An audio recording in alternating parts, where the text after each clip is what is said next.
Urban news देख रहे हैं आप। और हाल फिलहाल हम विकासपुरी से पश्चिम बिहार के बीच जो कॉरिडोर है 4 किलोमीटर लंबा, जहां पर कल एक शख्स की जान चली गई। कॉरिडोर के ऊपर से आप देख पा रहे हैं, यहां से 50 फीट की ऊंचाई है, वहां से गिरने के बाद शख्स की मौत हो गई। और ये वो गुरुद्वारा है जिस गुरुद्वारे के बाहर ये घटना घटी है। दरअसल सुरक्षा की दृष्टि से देखा जाए तो जो बैरिकेडिंग है वो 2 फीट है और वो काफ़ी ज़्यादा चौंकाने वाली है। हमारे साथ एक जनाब है, हम जानना चाहेंगे कि बेसिकली कल क्या हुआ था। क्या नाम है आपका? जोगिंदर सिंह। हाँ जी, जोगिंदर सिंह। जोगिंदर सिंह जी, बेसिकली क्या देखा आपने कल, क्या पता चला? हम अंदर बैठे हुए थे, ऐसे आवाज़ आई जैसे गाड़ी की भी और वो करने लगे।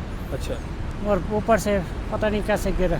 जोगिंदर सिंह जी, गुरुद्वारे का नाम क्या है? इस गुरुद्वारे का नाम? गुरुद्वारा मनोहर नगर, आउट रिंग रोड, विकासपुरी, नई दिल्ली 18। गुरुद्वारा मनोहर नगर लिखे। मनोहर नगर। और बेसिकली ये जगह क्या पड़ती है? ये विकासपुरी का ही इलाका पड़ता है। हाँ जी। तो ये विकासपुरी उधर अंदर है। आपने वो लड़के को गिरते हुए देखा या गिरे हुए देखा? ये तो गिर चुका था पहले और सब लग गया था बगल। अच्छा, गिर चुका था। हाँ जी। तो लड़का हेलमेट पहना बचने था। के चांसेस थे थोड़े बहुत? जल्दी से ऑटो में डाल के इसी में भगा ले गए, मगर भगवान की कृपा से बच नहीं पाया। अच्छा, ऑटो में डाल के ले गए? हाँ, इसी में ले गए। पुलिस आई? हाँ, पुलिस तो मंगाई थी और जांच करके ले गई, सारी फोटो से वीडियो बना लोगों ने के। क्या बताया, क्या हुआ ऐसा कि किस वजह से वो लड़का ऊपर से गिरा? लेडीज से मारा वो ऊपर से। लेडीज ने टक्कर मारी? हाँ जी, वो तभी ऊपर से गिर गया। अच्छा, और लेडी का पता चला कि लेडी गिरफ्तार हुई या नहीं हुई? लेडीज का पता चला? नो, नहीं पता चल पाया। तो बेसिकली यहाँ पर पहले भी क्या ऐसा होता रहता है कि जैसे आए दिन मैंने पहली बार देखा है। यहाँ पर पहली बार देखा है? यस। ये 4 किलोमीटर लंबा पुल है, इससे पहले भी यहाँ कोई गिरा है? ये पिलाकड़ी से स्टार्टिंग है, ये आखिरी लाल बत्ती तक है। अच्छा, और नीचे जा रही। अच्छा, देखिए यहाँ पर हम उसी जगह पर मौजूद हैं जिस जगह पर बेसिकली ये घटना घटी है। और आप अगर ऊपर देख पा रहे हैं मेरे, तो 50 फीट ऊपर एक कॉरिडोर है जो कि 4 किलोमीटर लंबा है। और विडंबना ये है कि यहाँ से कभी भी कोई भी बाइक गिर सकती है। और बाइक अगर गिरेगी तो सोचिए, चांस वाली बात है कि उस वक्त यहाँ पर कोई मौजूद नहीं था। अगर कोई मौजूद रहा होता तो उसकी भी जान जा सकती थी। यहाँ पर समझने वाली बात यह है कि जो 4 किलोमीटर लंबा पुल आप देख पा रहे हैं, इस पुल में जो सुरक्षा की दृष्टि से अगर आप देखें तो कहीं भी 2 फीट से ज़्यादा की बैरिकेडिंग नहीं है, अवरोधक नहीं है। तो ऐसे में एक तो जान उस शख्स की जाती है जो ऊपर से गिरता है, और दूसरी समस्या ये है कि जिसके ऊपर वो गिरेगा 50 फीट से, आप यहाँ रोड पे देख पा रहे हैं, बिल्कुल भी सेफ्टी नहीं है, उसकी भी जान जा सकती है। और साथ ही साथ अगर देखा जाए तो जिस शख्स की गाड़ी से वो हिट होता है, अगर वो नॉर्मली बैरिकेडिंग के दौरान हिट होता है तो बचने के चांसेस रहते हैं। लेकिन अगर ऊपर सुरक्षा की दृष्टि से इंतज़ाम नहीं है और हिट होता है तो चांसेस 100% यही हो जाते हैं कि वो आकर सीधा नीचे गिरेगा। देखिए वो गुरुद्वारा है उसके सामने हम खड़े हैं, जिसके सामने यही वो जगह है जिस जगह पर वो शख्स गिरा और गिरने के बाद ऑन द स्पॉट उसकी मृत्यु हो गई। और फिलहाल दुखद ये है कि सरकार का दावा ये है कि 110 करोड़ रुपए सरकार ने यहाँ पर बचाए हैं। लेकिन उस बचाने का फ़ायदा क्या है जब लगातार यहाँ पर सुनने को आ रहा है कि आए दिन ऐसा कोई ना कोई हादसा हो जाता है और कोई समस्या पेश आती है जो कि वाकई डरावनी है। कुछ लोग और हैं जो यहाँ पर किसी पर्पज़ से आए, उनसे जानने की कोशिश करेंगे उनको क्या पता चला। क्या नाम है सरदार जी आपका? मेरा नाम है कमल है। कमल जी, क्या आपको इस घटना के बारे में पता चला? मैंने तो पहले मेरे को बेसिकली फेसबुक पे मैंने देखा वीडियो, मेरे जो यहाँ पे पास में रहने वाले लोग हैं जी, तो उनकी वीडियोस देखी मैं उनके पेजेस पे। तो फिर हमारा खुद का भी चैनल है दिल्ली वॉइस, तो हम खुद भी इस चीज़ को कवर करने के लिए आए क्योंकि पास में ही रहते हैं हम। आपको क्या पता चला कि क्या हुआ है? यहाँ पे ये पता चला था कि अब ऊपर वाली साइड में बैक साइड से जो लेडीज़ आ रही थी वो स्पीड में थी। अच्छा, तो उन्होंने आगे जा रहे एक बाइक सवार था, 2 बंदे बैठे थे उसके ऊपर, जो आगे चला रहा था वो नीचे आके गिर गया।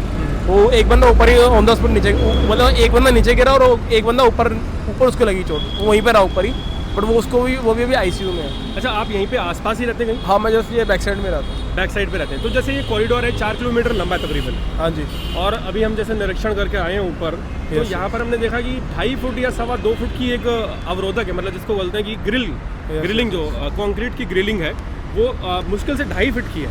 तो ऐसे में आप क्या समझते हैं, अगर आप बाइक आप भी चलाते होंगे, राइट, अगर 2.5 फीट से कोई बाइक गिरेगी, मतलब टच होगी, तो क्या वो नीचे गिरेगी या नहीं गिरेगी? ऑफ कोर्स वो गिरेगी जी। एंड बंदे के जो गिरेगा उसके बचने के चांसेस तो मुश्किल है, बहुत रेयर है। वो कहते हैं ना कुछ चमत्कार हो जाए तो बंदा बच जाएगा, ये तो वैसे chances नहीं। बिल्कुल चांसेस ही नहीं है, क्योंकि इनको चाहिए गवर्नमेंट को कि यहाँ पे इसके साइड में थोड़ा सा कवरिंग करनी चाहिए, जी जो चीज़ मेरे को लगता है मिसिंग है। क्योंकि लंबा बहुत है ट्रैक, तो क्या करते हैं कई लोग यहाँ पे ना हाई स्पीड जितना तेज़ खींच सकते हैं उसकी ट्राई करते हैं हमेशा, कि हाँ भाई 100 पार करेंगे, 120 पार करेंगे, तो ये रहता है यहाँ पे चांस। तो कहीं ना कहीं ये इसके पीछे भी एक कारण हो सकता है, और दूसरा कारण? और बाकी यही है कारण। बाकी इनको चाहिए कवरिंग करनी चाहिए, अच्छा, कहीं ऐसा ना हो कि यार रोडे तो बना रहे हो, आप पैसा घोटाला अपने जेब में डालने के चक्कर में लोगों की जो जान है उसको कहीं ना कहीं आप डैमेज कर रहे हो, मतलब कि उसको खतरे में डाल रहे हो। युवा हैं, दिल्ली के रहने वाले हैं, एक बात आपसे समझेंगे, जब सरकार ने इसका उद्घाटन किया था 2016 में, हाँ जी, तब ये बात कही थी कि हमने 110 करोड़ रुपए सेव किए हैं। हाँ। अब तो वो वो क्या समझते हैं? तो वो जो सेव कर रहे हैं ना, अब ये लोगों की ज़िंदगी उसके साथ खिलवाड़ हो गया, वो उनको पता लग रहा है सेव हुआ है, उनको भुगतना उनको पड़ रहा है ना, जितना उन्होंने पैसा बचाया उसकी कीमत ये लोग चुका रहे हैं। अब जिसके जो मतलब कि जवान बेटा गया उसको पता लग रहा है, जी, उन्होंने इसकी कीमत चुकाई है ना। और उनके बच्चे भी हैं तो शायद। गवर्नमेंट को कोई दिक्कत नहीं है ना, उनके जो बच्चे हैं उनके बाहर पढ़ रहे हैं, वो सेटल हैं, उनको कोई टेंशन ही नहीं है। क्या समझते हैं, क्या इसका समाधान हो सकता है? भाई समाधान यही है, पब्लिक एक बार उठेगी, आवाज़ उठाएगी अपनी, तभी इनको पता लगेगा कि हाँ क्या क्या चीज़ें गलती कहाँ रह गई उनकी। अच्छा, यहाँ सुनते हैं कि पहले भी ऐसे कई हादसे हुए, हाँ होते रहते हैं यहाँ क्योंकि पे। आप यहाँ पे स्थानीय निवासी हैं, बिल्कुल शायद आप थोड़ा ज़्यादा जानते हो। होते रहते हैं यहाँ पे। होते रहते हैं, तो मतलब अगर बात करी जाए तो एक साल में पिछले कितने हादसे हो गए होंगे अंदाजन? अंदाजतन जो देखो सारे तो मेरे नज़र में तो नहीं आएंगे, क्योंकि मैं बाकी होते रहते हैं इतना पता है मेरे को। होते रहते अब मैं अपना आपको वो नहीं बता सकता कितने हुए कितने अच्छा, नहीं कुछ हुए। लोग बोलते हैं कि जैसे पुल को लेके कुछ सुपरस्टिशियस भी हैं कि मनहूस है पुल और ऐसा कुछ। देखो वो तो सबकी अपनी अपनी मेंटालिटी है, मतलब कौन फिर क्या भी। कहता क्या नहीं कहता। सड़क पे दुर्घटना तो होती है, लेकिन जो सेफ्टी है, सेफ्टी गवर्नमेंट को अपनी तरफ से पूरी देनी चाहिए पब्लिक को, और पब्लिक को भी खुद से अप्लाई करके चलना चाहिए। कुछ ऐसी बातें भी सुनने में आती हैं यहाँ पर, ऐसा कुछ हाँ जी, हाँ जी, कहते हैं लोग? हाँ जी, हाँ जी, कहने में तो आता है। क्या कहते हैं? यही कहते हैं भाई ज़्यादा चांसेस रहते, मतलब यहाँ पे ज़्यादा उन्होंने देखे हैं कि ऐसे एक्सीडेंट होते रहते हैं। मतलब सुपरस्टिशियस दिमाग हाँ। में आ ही जाता है कि आ हाँ, जाता है, हाँ। कि कहीं ना कहीं थोड़ा सा यहाँ पर ज़्यादा एक्सीडेंट इसी फ्लाईओवर पर होते हैं। हाँ, बिल्कुल बिल्कुल। लंबा होने के कारण लोग हाई स्पीड के चक्कर में एक्सीडेंट होते हैं। चलिए, शुक्रिया। और देखिए यहीं पर हम हैं, और वही जगह है, वही स्थान है जिस स्थान पर ये दुर्घटना घटी है। और हैरानी वाली बात आप समझिए ये है कि ऊपर अगर आप देखें मेरे ऊपर, तो ये जो कॉरिडोर है 4 किलोमीटर लंबा, इसके ऊपर अभी भी गाड़ियाँ चल रही हैं। और जिस जगह मैं खड़ा हूँ इसके ठीक सामने अगर आप देखेंगे तो यहाँ वो गुरुद्वारा है, जिस गुरुद्वारे के सामने वो शख्स बाइक से हवा में उड़ता हुआ 50 फीट से नीचे गिरा। और एक बात और है कि जिस जगह ये गिरा है वहाँ पर ये पुल ओवरलैप, मतलब जब अगर आप ऊपर जाएंगे तो आपको पुल हिलता हुआ नज़र आएगा, और कई बार आपको ऐसा लगेगा कि कहीं ना कहीं कुछ ऐसा हो रहा है जिसकी वजह से पुल में ओवरलैपिंग हो रही है, गैप हो रहा है।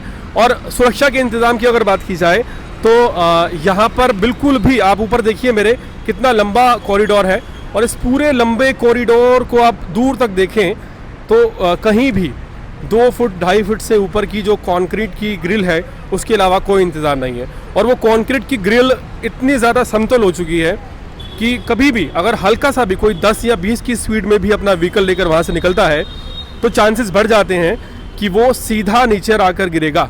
और एक तो जान उस शख्स की जाएगी जिसको हिट किया होगा, दूसरा वो शख्स अपनी जान गंवाएगा जिसके ऊपर व्हीकल गिरेगा, या फिर वो शख्स गिरेगा जो 2 व्हीलर व्हीकल चला रहा है, और तीसरा जो शख्स हिट करेगा उसकी ज़िंदगी जेल में बर्बाद होगी। तो ये मल्टीपल चीज़ों को इफ़ेक्ट करने वाली जो है ये गैर जिम्मेदाराना कंस्ट्रक्शन है। इस कंस्ट्रक्शन को अगर जिम्मेदारी से बनाया होता, अगर इसके साथ में एक बैरिकेडिंग ऐसी की होती जिससे अगर बाइक का एक्सीडेंट होता है या कोई बाइक को टक्कर मारता है, वो बाइक नीचे ना गिर के वापस रोड पर जाके गिरे, तो शायद दुर्घटना के चांसेस इतने ज़्यादा नहीं रहते। यहाँ पर समस्या ये है कि आए दिन यहाँ पर दुर्घटना होती रहती है, और ये सब चीज़ें हम देखते रहते हैं, लेकिन बावजूद इसके कोई पुख्ता इंतज़ाम यहाँ पर नज़र नहीं आ रहे हैं। मैं हूँ गुलशन वर्मा, आप फ़िलहाल अर्पण न्यूज़ देख रहे हैं। हम उसी स्थान पर खड़े हैं जिस स्थान पर कल ये दुर्घटना घटी है। आप देखिए पूरा कॉरिडोर जिस पर दिल्ली सरकार का दावा है कि इस कॉरिडोर को बनाने में हमने 110 करोड़ रुपए सेव किए हैं, लेकिन उस पैसे को बचाने का आखिर क्या फ़ायदा है जो पैसा आज दिल्ली की जनता की जान ले रहा है, दिल्ली की जनता उसे भुगत रही है।